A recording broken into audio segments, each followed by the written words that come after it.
three first questions in Brussels. Please identify yourself. Radio France Internationale. Une question en français, mon colonel, s'il vous plaît. Pierre Benazet, Radio France.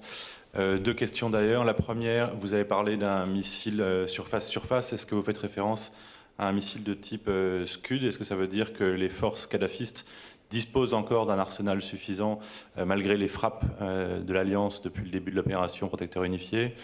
Deuxième question, la situation sur le terrain que vous décrivez, les gains territoriaux par les rebelles, est-ce que ça veut dire que maintenant la région de Tripoli est relativement encadrée ou encerclée par les forces rebelles, et est-ce que vous les soutenez dans ces offensives qui apparemment sont décisives selon vous, si j'ai bien compris? D'abord, à propos des Scud, ce type de missile surface à surface, c'est effectivement de type Scud.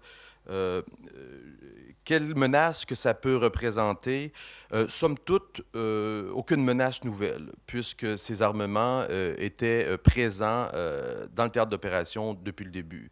Je peux aussi, sans rentrer dans les détails, mettre l'accent sur le point que nous avons détruit une bonne partie de l'arsenal des forces de Kadhafi, ce qui fait en sorte que notre estimation est que il peut certainement utiliser certains gestes désespérés pour attirer notre attention, mais essentiellement, c'est un peu comme lancer la vaisselle au mur. Ça fait du bruit, et après ça, c'est le temps de partir. À propos des Scud, c'est à peu près tout ce que j'ai à dire.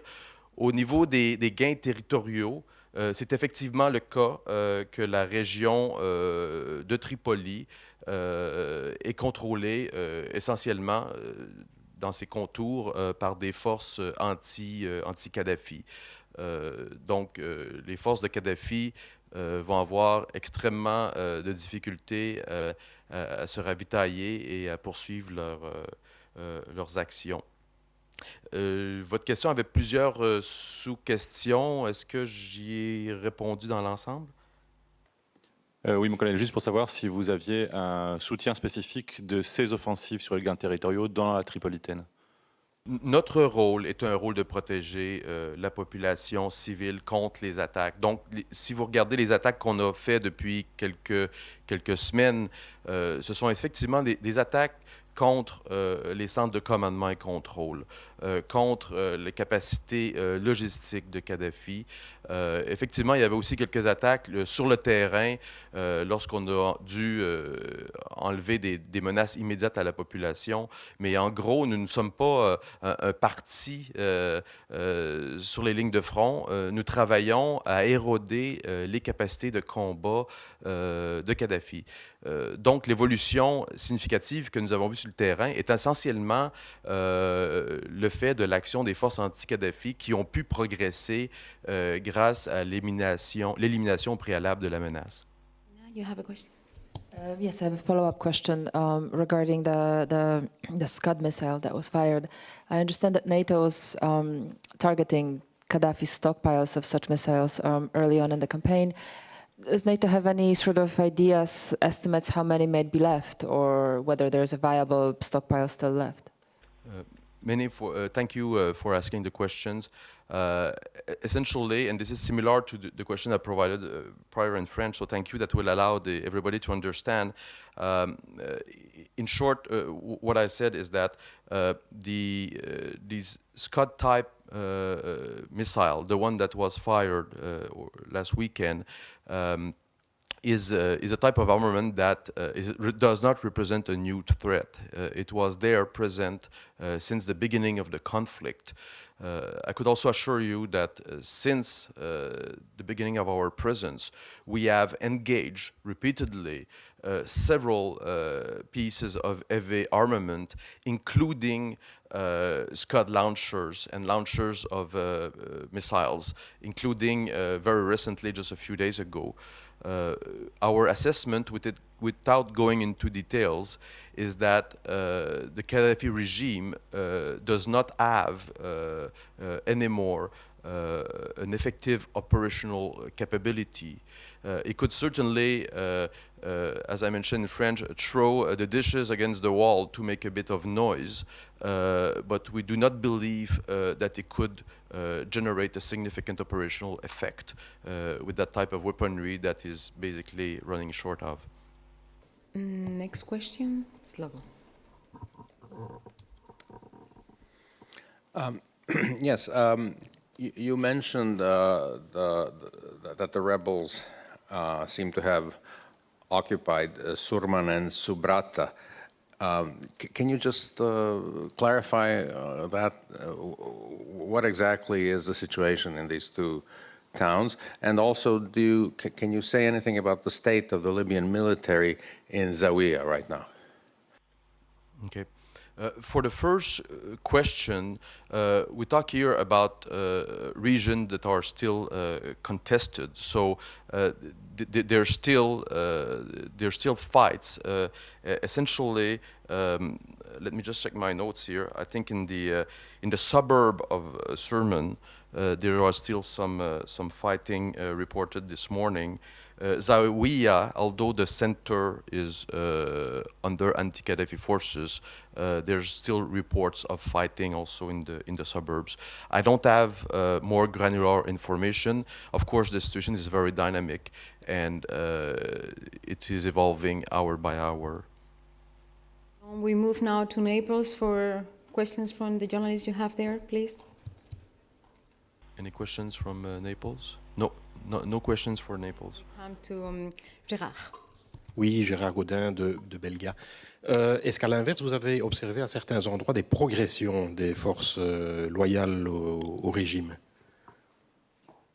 Pas de façon substantielle. Nous savons que dans la région de Gariane, par exemple, que les forces de Kadhafi ont tenté et tentent encore de s'affirmer dans ce secteur-là sans résultat conséquent. Ce qu'on a constaté, en fait, au fil des derniers jours, c'est effectivement une dégringolade, dans le sens que tant sur le front nord-ouest qu'aussi à l'intérieur, en allant un peu vers l'est, les forces de Kadhafi ont dû reculer, et souvent avec beaucoup de précipitations, puisque nous avons trouvé sur place, on nous a rapporté sur place que des pièces d'armement, par exemple, avaient été laissées, ce qui montre que ce n'est pas un retrait qui a été planifié et effectué dans un bon ordre. Yes, Brooks Singer, Jane's Defense. To your knowledge, are any of the allies training any of the rebels ex-territory, away from the territory of Libya? And secondly, does NATO as an organization have any plans to perhaps strike a new defense reform relationship with the new regime of Libya, since it's so confident that the current one will fall? Thank you. NATO as an organization has no mandate apart from the mandate given by Resolution 1970 and 73. So basically, we do the arms embargo, we enforce a no-fly zone, we do not, and we facilitate, of course, the arrival of the humanitarian aid. We do not train as NATO any of the belligerents. Right now, we are focusing on implementing the current mandate that has been given to us by the United Nations Security Council, as Paulon was saying. And then in the post-Gaddafi period, what we expect is other organizations, especially having the United Nations in the lead, supporting the new Libyan government. And we only foresee, if at all, a supporting role for NATO. And of course, we cannot rule out support in the defense area, because this is where NATO has a great expertise if requested and required. I think you have a follow-up question, Brooks? No, that answered it. Okay. Thank you. So we go back to Slovo and then BBC. Yeah, there's been recently criticism of NATO, especially at the United Nations and the UN Security Council members, that NATO has overstepped its mandate because of the fact that, like in this current situation where the pro-Gaddafi forces are obviously on the defensive, NATO is still striking mounting airstrikes against them, although they're only aiming their fire at the attacking forces, at the attacking rebel forces. They're not endangering or threatening civilians, and that's why several countries have expressed unease with this continuing attack, which they say is biased in the sense that it's helping the rebels and working against the forces which are on the defense.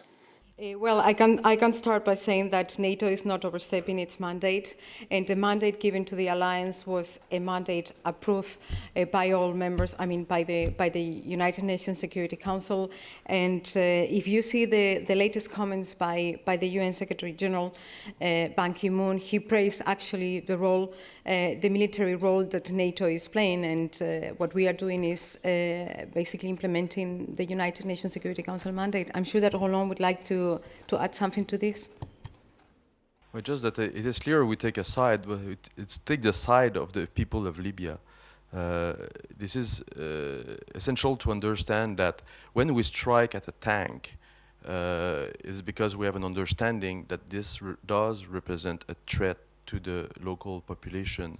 Same thing for ammunition depot. You will notice very lately in the last few days, we have struck a lot of advanced field command and control nodes and locations where troops were gathered in suburbs of city. You don't do that if you don't intend to do an attack. And these are the targets we engage. Every time we engage a target, this is the mental test that is in our mind. Like, is it a target that presents a threat to the civilian population? And if the answer is yes, we will engage this threat. BBC. Hello, Matt Cole, BBC. It's a question on this issue of mandate. You're now halfway through your second 90-day mandate. Given the significant gains you've been speaking of, do you envisage there being a need for a further extension? And if so, would you envisage that being another 90 days, or are some maybe suggesting an open-ended mandate? Can you maybe share some thoughts?